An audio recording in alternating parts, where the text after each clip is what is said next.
and welcome back to another episode of The Book Stop. I'm your host Jen, and I'm very excited to talk about today's episode. But before we begin, there will be spoilers as we talk about major events that unfold within the story. In addition, each episode will have a list of trigger warnings in the description. Be sure to follow the podcast on Instagram at The Book Stop Podcast, and show your support on Patreon for early access to episodes and other additional content.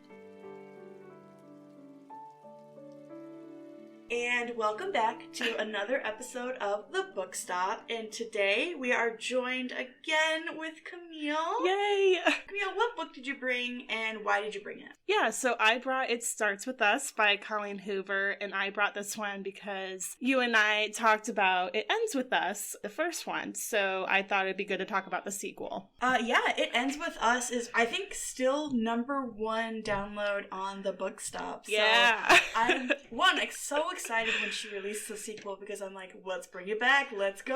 Right? I know, me too. It starts with final moments where we get to see where everything kind of leaves off. Exactly. But yeah, Colleen Hoover wrote this sequel and it released last month? October. Mid-October, yep. Yeah, October 2022. We're in 2022. And again, I was like so anticipating this book because I haven't had a book where I was like, it was on my calendar, I was ready to go, I got up early, go to the store, get it. I haven't felt that in such a long time. Yeah, I was the same way. I was looking forward to it for like months, it felt like. So I was happy when I could finally go to the bookstore and grab it. Heck yeah. Well, we're going to go ahead and get started here. And to get us going, we're going to play a little game. Oh boy.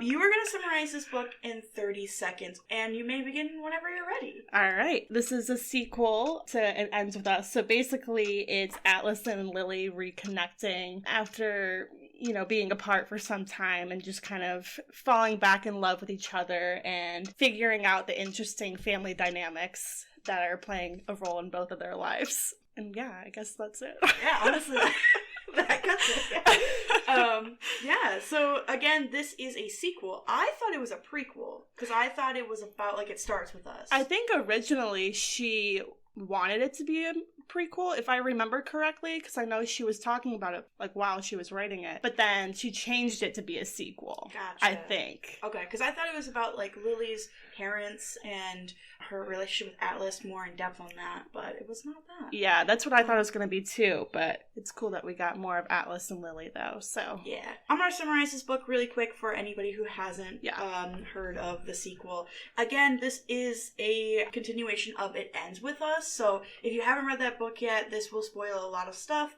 Listen to that podcast and then come back to listen to this one to kind of get some like fillers. Lily Bloom and her ex-husband Ryle have just settled into a civil co-parenting rhythm when she suddenly bumps into her first love, Atlas Corrigan. After nearly 2 years separated, she is elated that, for once, time is on her side. She says yes when Atlas asks her on a date. But her excitement is quickly dimmed by the knowledge that, even though they are no longer married, Atlas is the one man Ryle will hate being in his ex-wife and daughter's life. I'm so excited to talk about this book. So what in this book is your favorite quote? So mine is when Lily's having an intervention with Ryle and Alyssa and Marshall are there, and Lily says to Ryle, "I've given you more than enough grace, Ryle. You know I have, but from this point forward, please know that Emerson is what matters to me. If you do anything threatening or harmful to me or our daughter, I will sell everything I own to fight you in court." I just love this one because I thought this was really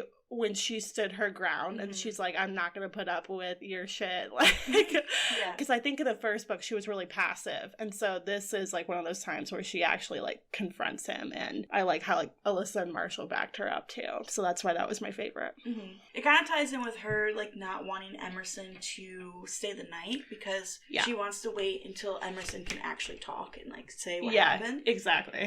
Which was a good detail to put in to kind of emphasize more of Ryle's destructive behavior. For sure. I have 3 quotes. Okay. So one of them is Atlas is talking about the boy that's been vandalizing his restaurant. And he says, "I'm worried they might be in a similar situation to the one I was back then. And what if they don't have a Lily to save them?"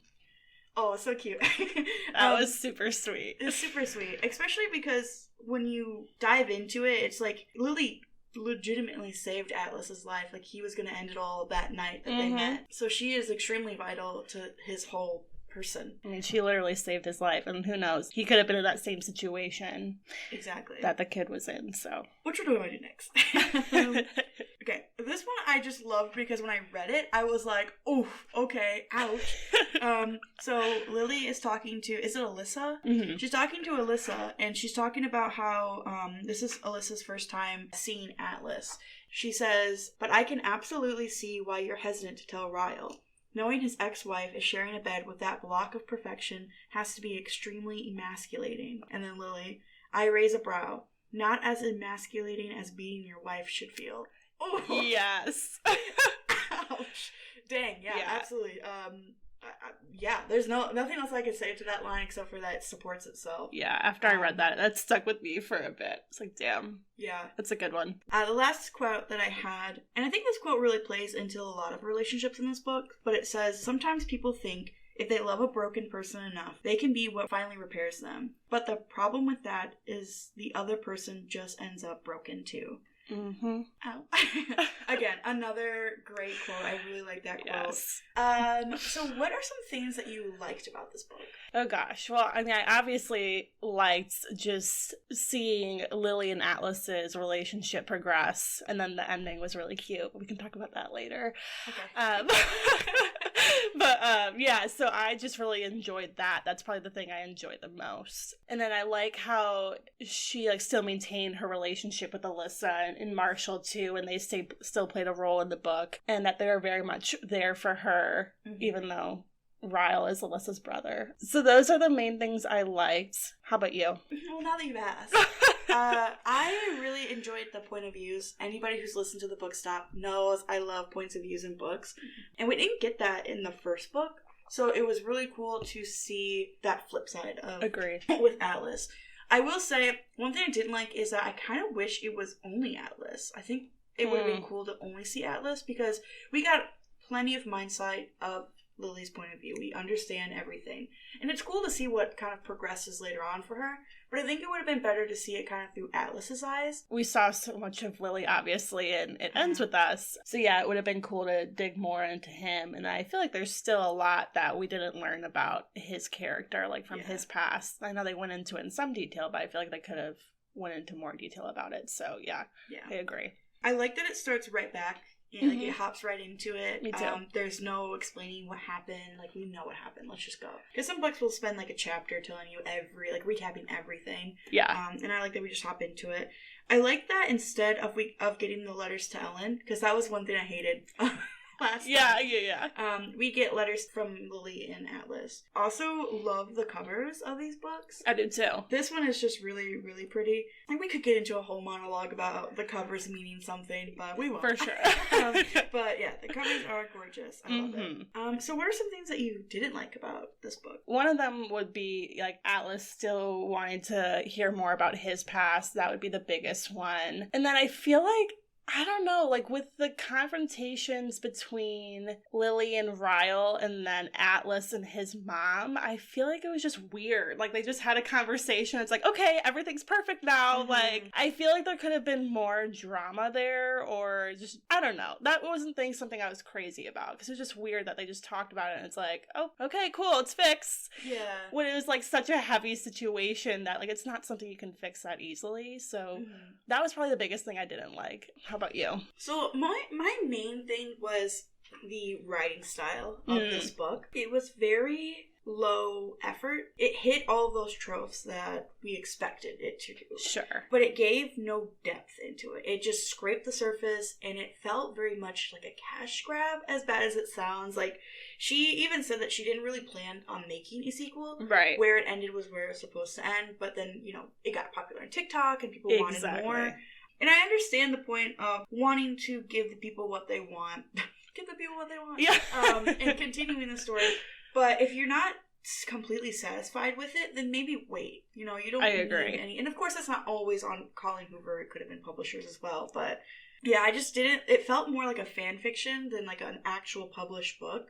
Yeah. Not saying in any way that fan fiction is not, any kind of writing, because it is. Right. I've read plenty of fan fiction myself. But yeah, there was a lot of telling instead of showing. Not a lot of depth into it. Mm-hmm. And there was just too much going on. Again, why I say that Atlas should have been the main character, because I loved the story with Atlas and Josh and his mom. I did too. Yeah. Loved it. I was like, that's all I cared about. I didn't care about the other stuff. Yeah. right at the beginning, at least, because I was like, I want to know who this kid is vandalizing. I want to know the Mm-hmm. relationship with the mom. Like, it was awesome learning about Atlas, and I think that's what I said in the last podcast, is I wanted to know more about him, and we get that, but it was just not enough, I think. I agree. Yeah, Josh was definitely a good addition to the book for sure. Absolutely. But yeah, I think we needed more. The last thing I didn't totally love was her journal entries that Atlas was reading. They read like a story instead of like a journal, and I couldn't really pick apart what, if I wasn't, physically reading it. Right. I couldn't pick apart what was supposed to be like her past and journal entry and what was supposed to be happening like right now. So it just felt very unrealistic of having like, if you're like, what, she was like 16, I think, when this happened. Yeah. She wouldn't have been like, he said this with a furrowed brow, and then I thought in my head, oh wow, why did he think that? Like, I don't know. It felt very like I wanted to read more as a journal.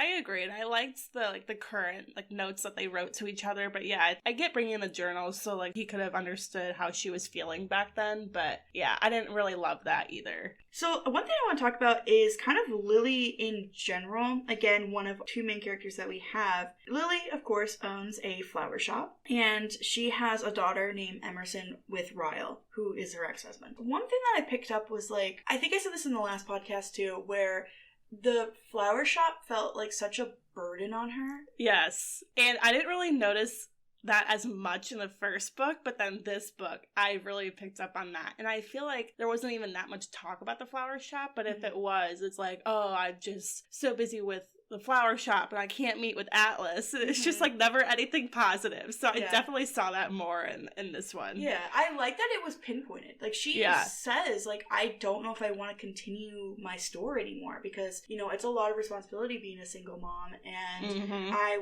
what if I want to go back to school? I want to focus on other things. And like, I'm glad that they pointed it out. I liked that they had issues with, not communicating, but meeting up. They had issues with him having two like restaurants to run, and she being the owner of the flower shop and having a child. Right. So I liked that fight because it wasn't just Ryle to get in the way, it was also time. Yeah, exactly. And it's good that they kind of showed them having their own separate lives too, so it wasn't just all about like their relationship. Yeah. Lily's character development is really awesome in this one. Not saying that she was, pitiful in the first book, but she was naive for sure. She definitely is a lot stronger. And she didn't stand for Ryle's behavior, which I love so Me too. much. Yeah, I really felt like there was a lot of growth from her from the first book to this one. And before, she kind of just let him walk all over her, and which rightfully so, right, if you're in an abusive relationship. But then now you can see she's gained so much strength, and I think that her relationship with Atlas kind of helped gain that strength. And yeah, she just was like, nope, not going to deal with any of your crap, because I don't have to. It was definitely Atlas helping, but also Emerson. I think if Emmy wasn't in her life, I don't know if she would have ever stepped away from Ryle. If she did, it would be decades. I agree, because now she doesn't have to stand up for herself, but for her daughter too, like, you gotta make sure she has the best life possible, which leaving was definitely the best idea. Speaking of Emmy, I feel bad saying this, but she kind of felt like the flower shop, a little bit of like getting in the way, a little bit of a burden. I was expecting there to be like more Lily and Emerson and about their relationship, but you're right, it's always just like, oh, well, I have Emmy today, so I can't hang out with you, or like, my mom has to come pick up Emmy so we could go hang out. Yeah, or like my mom's sick, so she can't take Emmy or whatever. So I totally got that too. So I guess that's something I would have liked to see different. It's just including more of their relationship and not making her feel like a burden. yeah. She'll be like, oh, I have to, go put Emmy to sleep, and then I'll FaceTime Atlas. Yeah. And like, I understand wanting to set a barrier between Atlas and Emmy, and like not wanting to introduce too early. But I don't know, it just felt weird. I did love the scenes where it was like Emmy and Josh and Ryle and Atlas. Not Ryle. Ryle wasn't there. Lily and Atlas. Yes. I did like those scenes where they were kind of all together. I did too. It was a really cute, like, family dynamic, and I think at one point Emmy fell asleep on Atlas's leg or something, and so he's cute. just, like, looking at her. That was super cute. It was, like, one of my favorite parts of the book, I think. Yeah. So who would you say in this one is your favorite character? I think Lily, hands down. I know it's probably cliche answer, but okay.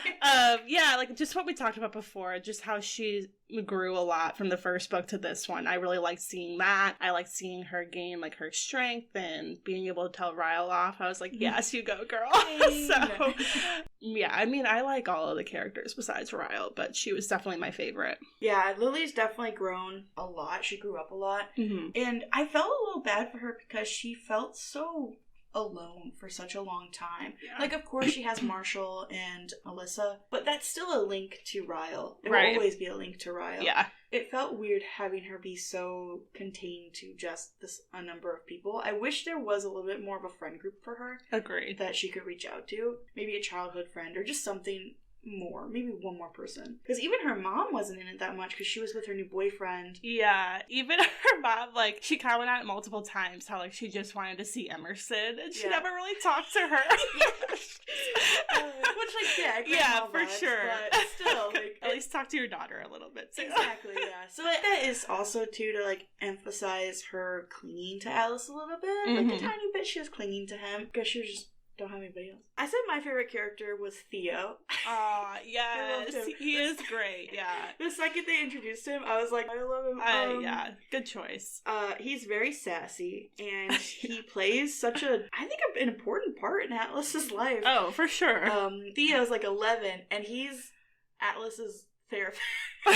Literally his therapist. Yeah. And I just loved every scene he was in. He was like, Did you call her yet? Did you text her? Did you kiss her? And he was like, Theo, stop. Yeah. One point he's like, show me a picture. Is she ugly? Why are you showing me a picture? Yeah. Is she ugly? He's like, no, I just don't have one. Yeah. So yeah, I want to take a second here to shout out the Patreon subscribers.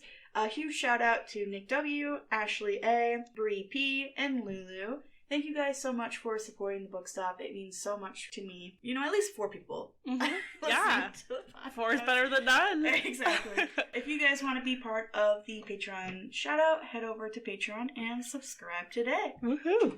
I want to talk about Atlas for a little bit. Sure. Again, we get a whole nother point of view for him, which is awesome. Mm-hmm. And we get to understand a little bit more about his history, especially with his mom. His mom being so... I don't know if there was ever a time where she was, like, physically abusive that we saw. Yeah, I know she slapped Josh. Yeah. But with him, none that I remember. Yeah, I think it was more, like, emotional and, like, mental abuse to him. And neglect, yeah. Yeah, and neglect. And I love that we get to see those almost, like, screenshots in past when he is writing those letters, and we get to see, you know, when he comes back and his mom is just like, what are you doing here? I think that those are extremely vital to understanding not only Atlas's background, but understanding Josh's as well. So Josh being the boy that was vandalizing his newest restaurant, you know, him being a boy of 12, Atlas not having a clue who he is, what's going on, and then he just stood right up and took the responsibility of him. Yeah, that was amazing. I loved it. I think, too, with not having those segments from his mom, like, if they weren't included, then Josh would have been kind of like a random addition or whatever, but having those segments really tied in well with, like, Josh coming into his life and kind of brought, like, the whole picture together. So I thought that was really well done. Exactly, yeah. I completely agree with that. Having that aspect of Josh in the picture and having, you know, him being a brother of Atlas, it honestly saved the book. I think if we didn't get that depth from Atlas, this book would have been so boring. I agree. I think that definitely was a lifesaver for sure. And I love seeing their relationship form, like, from the beginning when they first met and to the very end. Yeah, it was really well done in my opinion. Another thing that I really enjoyed reading about was when Josh kind of gets taken in by Atlas, and Atlas is like, you can stay here as long as you want. I'm not going to kick you out. You know, you are my family. You are going to stay here. But Josh is like so adamant about finding his dad. And they get to that scene where he's like, you know, I found your dad, but let's go see him. They drive out there. And the scene where they're sitting in front of his house. Yeah. Josh is just like, I don't know what to do. That got me a little bit. Yeah, that got me emotional too. Like, I think I was tearing up reading that. And just the fact that he was looking at Atlas to be like, what do I do next? Like, do I go up to his door or do we just leave? Like, he was looking for him for advice because he knew he was there for him. Exactly. And so, yeah, that hit me too. Yeah, and then it's like, that scene was so hard because this boy, a 12-year-old boy, just has the entire weight of his future on his shoulders. And Atlas is like, I was in that seat before. Well, okay, not the exact seat, but yeah, I've been in that situation before where I didn't know what my future holds. Then it ties into the family tree thing, and he was like, oh my gosh. It starts with us. I love when she says the title. Yes, I do too. Like, the first one, when she said, like, it ends with us at the end, I was like, yes. Right. Yeah, and just how she tied it in with those homework assignments, like, about his family tree, because they had talked about that before, how he's like, we don't really have, like, any family roots. Like, how am I supposed to do this assignment? And just bringing that back in, like, okay, it's just you and I. Like, we're our own family. I thought that was really sweet and added to the moment, so it'll start with us. Yeah, that was a great scene. I did love that scene. And then he was like, oh, he had a truck, why didn't he come see me? I know, that was so sad. And I just love how he was probably heartbroken in that moment, right? But he made some joke, like, right before they left. He's like, should I flip him off? Oh yeah. He's like, he obviously would flip him off.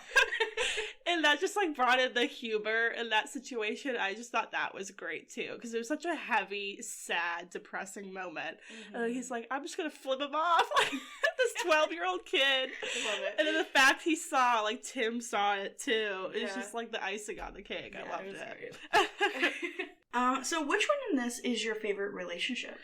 Good question. So originally I was thinking the obvious answer, Atlas and Lily. But after finishing it, I have to go Atlas and Josh. Yeah, we've already talked about it, but just from the very beginning, as soon as Atlas found out about him, unfortunately 12 years too late, but he was instantly there for him, took him in, and they really formed a special bond, and they're going to be in each other's lives forever now. And their moments, like their interactions, hit me deeper than like some of Atlas and Lily's interactions. So I gotta go Atlas and Josh for sure. Yeah, that is one of mine too. Yeah. I loved it, especially because Josh never really had anyone in his life that just simply cared. Exactly. His mom didn't even know when his birthday was and like how old he actually was. And when Atlas finds him, the first thing he does is get to know him. And he, finds out what his favorite food is, and he learns that he loves anime and manga, and that he was like, oh, what you reading? And he's like, One Punch Man, and I was like, I know that one.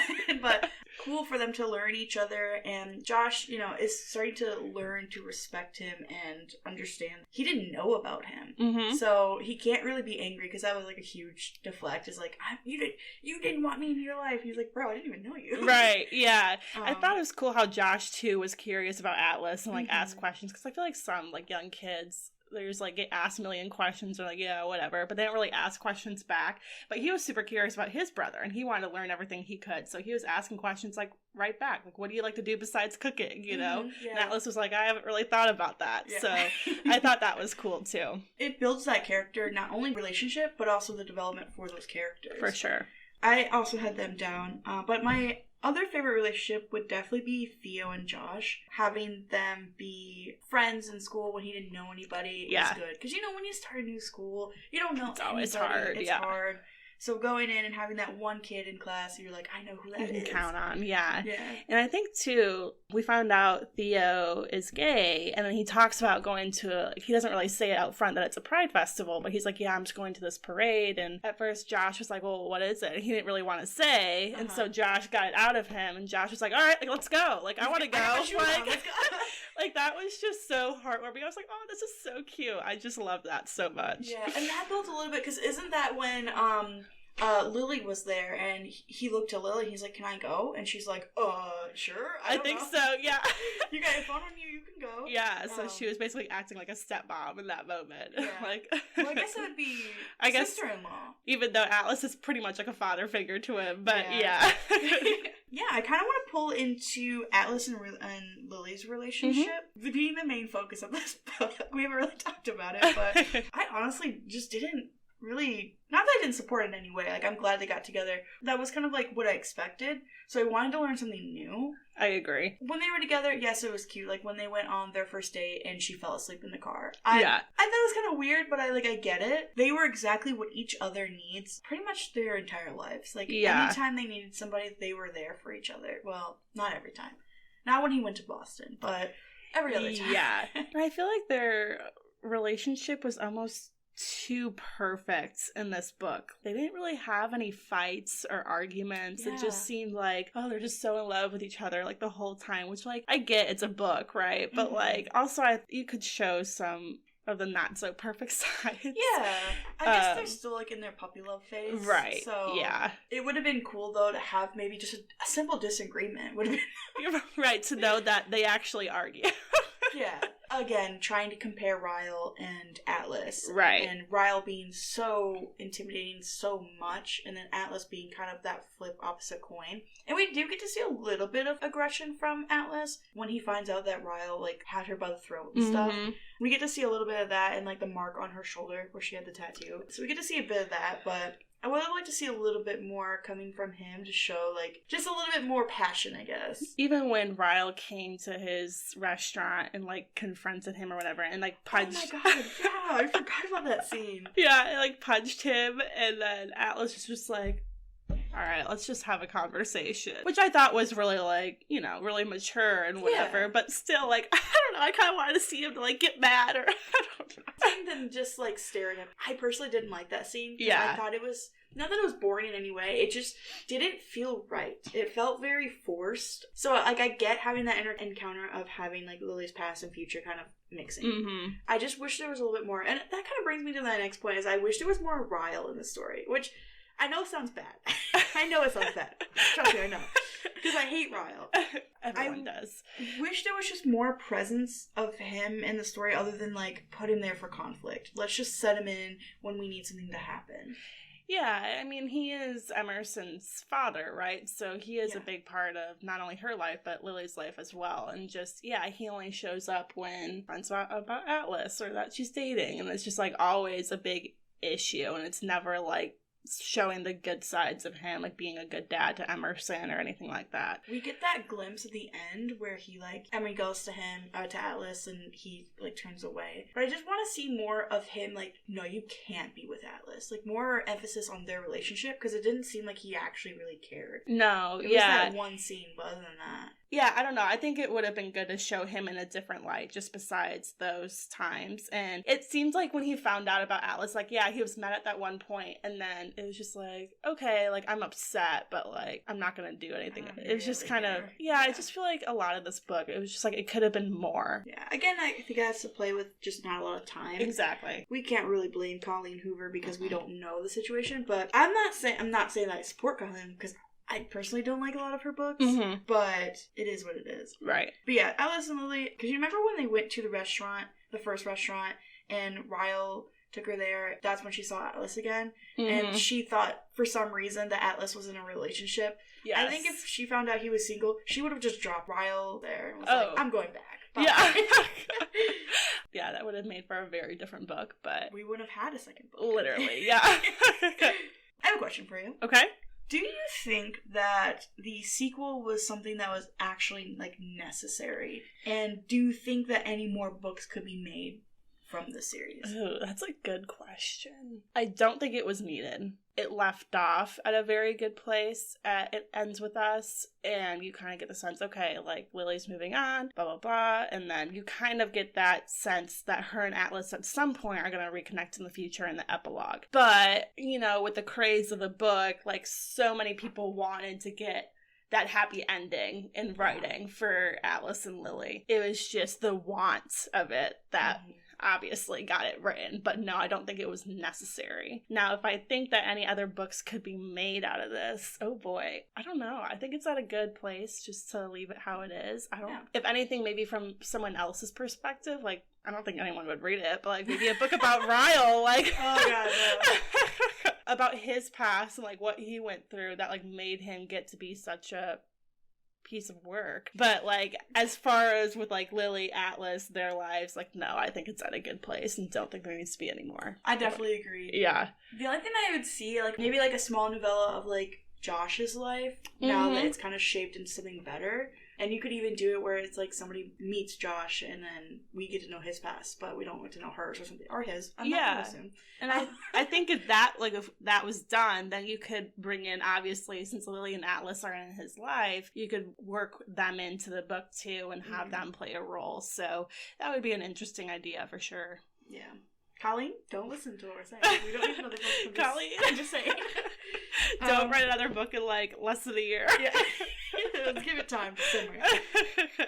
Let's talk about the ending, shall we? We shall. I don't know if I loved it. Okay, I didn't hate it. I will say I didn't hate it. I think it just felt a little rushed. Yes, that's exactly. I was like, okay, that's it. They're just married and it ends. Like, yeah, like they moved in. He waited the 6 months. Then she moved in, and I thought it was cute that they ended with letters, like Atlas' letter, and then Atlas's vows in a letter. I agree, but it just felt a little flat. I feel like they could have just taken out some random spots throughout the book that just didn't really matter, and just developed the ending a little bit more. Yeah, I mean, we didn't even get how he proposed. Like, what? Yeah, what the heck? Probably a freaking champagne cup with a ring in it. Yeah. Basic way. Seriously. I wish we would have just saw the wedding, honestly. Have that last moment, like, right where they're about to, like, share their first kiss as a married couple or something. I just didn't love the vow either. I was like, what are we talking about? Yeah, that was so... I was like 50-50. I didn't love that either. Like... Yeah. It's just make it all about your love, you know? Don't include that other stuff. Yeah, like I get that he like doesn't want to just be like, you know, everything's perfect because you know that it isn't. Right. I thought the ending was a little too fast and I wish there was a little bit more. Agree. And I think just like what you said, including more of their wedding day and including more of their family into it, like having Josh play a bigger role and then Theo and Brad were there and then or Lily's mom, you know. The wedding day could have been written out and she could have included all those characters to kind of tie it all together for the end. I think a great kind of like signal, like an end point would have been like do the wedding, show that Ryle is there and is finally maybe not completely supporting them, but you know is holding Emerson and has like a break of a smile on his face. Yes. Just that would have been so great to have him kind of like, I don't think he'll ever accept it, right? But him to kind of like start to understand that this is good for her. Yeah, he at least tolerates it, I guess, you know. Yeah, I mean, just the fact, like, if he was there at the wedding, like, that would be huge. I'd be like, oh wow, like, he's actually there. Crazy. Oh gosh. That would have been, I probably would have, like, cried if he was there at the wedding. So I'm like, finally, everyone's getting along, you know? Yeah, like, gosh. Do you want to play a game? Sure. Kind of pulling into with Josh liking anime. I just have a bunch of animes here. I don't know anything about anime, so this is going to be really bad. Well, they're just tied. Oh, gosh. I have one on my shirt. Don't look. I'm going to give you a title of an anime, and you just tell me if it's real or not. So I made them up. If the ones that aren't real are actually real, then I apologize. I just didn't do my thorough research on it. But I hope that these I would never know. I really hope not. I really should have watched anime before this. It's okay. Just know the ones that I suggest are probably the best animes out there. So okay. Write this down. Okay. Alright, so the first one we're going to go with, we'll start out easy. One Punch Man. Real. That is real, yes.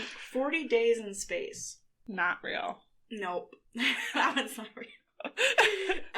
Demon Slayer. Real. Don't look at my shirt. Haikyuu. Real. Yep. Okay. Beatboxing Bandits. Not real. No. That would have been amazing. Yuri on Ice. Real. Yes. I'm guessing that's probably Theo's favorite. Is it inappropriate? No. It's just gay. Okay. Suki the Destroyer. Real. No. That was so creative. Gotcha. Darn it. Fruits Basket. Not real. It is real. That one is my favorite anime, if anybody is wondering. Fruits Basket? Okay. So good. Dragons and Foxes Rule the World. Not real. No. We're going to finish it off with Attack on Tiny Men. Real. No. It's supposed to be like Attack on Titans. Oh. Like, so you just changed it. Very clever. Alright. Yay! I got most of them. Some of them. If you need any anime recommendations, just hit up this podcast. Is there anything that you would change in, your own words, your own perspective, your own opinion? Anything that you would have done differently in this book? Yeah, I think I agree with your point that it felt very surface level, and like we talked about, probably due to it being written so quickly. So just diving more into things like, I don't know, I would have liked to see more with the confrontations between Atlas and his mom, and then Lily and Ryle, and again, I feel like that was just really rushed, and I was like, okay, everything's fine, like, it's just, that could have been a lot more. And then, obviously, the ending, too, how they skipped, like, a whole year of them being together. It's just like, okay, we're getting married, and then don't show you any of the wedding. And I think the majority of the book was just very surface, so going into more detail in general, that would be my biggest, like, missed opportunity, I would say. Yeah. A lot of mine I've kind of already said. I really, really would have liked more at the end, just to kind of, because this is hopefully the end of the series, so we don't get any more. For it being literally the end, it should emphasize more of it. I really would have loved a wedding. I would have loved to see it. Especially because she never got a wedding. So it would have been cool to see the wedding. We don't even get to see Lily at the end. Like, we don't get to see, we get Atlas as he's yelling at Theo to get Josh. Because Josh is making out with a girl. Yeah. I said that I would have liked an increase in Josh and Theo's age. I wish he was just more Atlas's age when everything was going on. Yeah, it's like 15 or 16. Yeah, so that way you feel more of a, I don't know, maybe more of a connection of like seeing Atlas through Josh's eyes. Like, you get to understand a little bit better. It just felt very unrealistic to have like a 12-year-old. Obviously that happens. Is realistic, but it felt unrealistic. Agree. So I would have liked Theo and Josh to be just a little bit older. We do get that time skip where he is like 15, 16 when they get married, but I would have liked to see a little bit more. And then the last thing I said, I wish the focus was just Atlas and Josh, because that's like this title of the story. So I just really would have liked just an Atlas book instead of having Lily's point of view. Yeah, I think that would have been really cool, or even including like Josh's perspective, like, I don't know, down the road when he was older, like incorporating that too, I think would have been cool. But yeah, we're kind of drawing to a close here, but before we go, we're going to do a rating scale, and we do it a little bit different here on the Book Stop. We make up our own thing. So I would give It Starts With Us by Colleen Hoover 5 naps on the first date out of 10. I definitely, it was 50-50 for me. I really enjoyed a lot of the aspects that they kind of touched on, and again, more of those topics that are really hard for people to talk about. Sure. But I think just the writing style itself and the way that it moved just wasn't there. I think if you would have gave it another year, maybe 2, it would have been such a great book, but it just fell flat. Agree. I would give it 5.5 naps on the first date out of 10 for the reasons that you just said. Clearly there wasn't enough time to really develop the book as well as it needed to be, so I think if it had more time it would have maybe gone up to like 8 naps on the first date out of 10. But so yeah, I think there just could have been a lot that could be added, but it was still okay read, I would say. So yeah, I mean it delivered on what it needed to deliver on for a book that we didn't necessarily need. Exactly. So, yeah, so thank you so much for coming on and reading this so quickly and coming on and talking about it with me. Yeah, thank you for having me. It was so much fun. Of course. I think in the new year we have something scheduled, I believe. I don't really remember, to be honest. I think we might, though. I think we talked about it. Yeah, if you guys want to see Kamille on again, just, interact with this episode, like, share, make it the second. Let's go. I'll be waiting. Come on. But yeah, thank you so much, and we'll see you next time. All right, thank you. Bye. Thank you for turning the pages with us today. If you've enjoyed this episode, show your support by leaving a review, sharing the episode, and following the podcast on Instagram at The Book Stop Podcast. Join us on Patreon for early access to episodes and other additional content. Thank you for listening, and I'm looking forward to the next one. Hope you are too.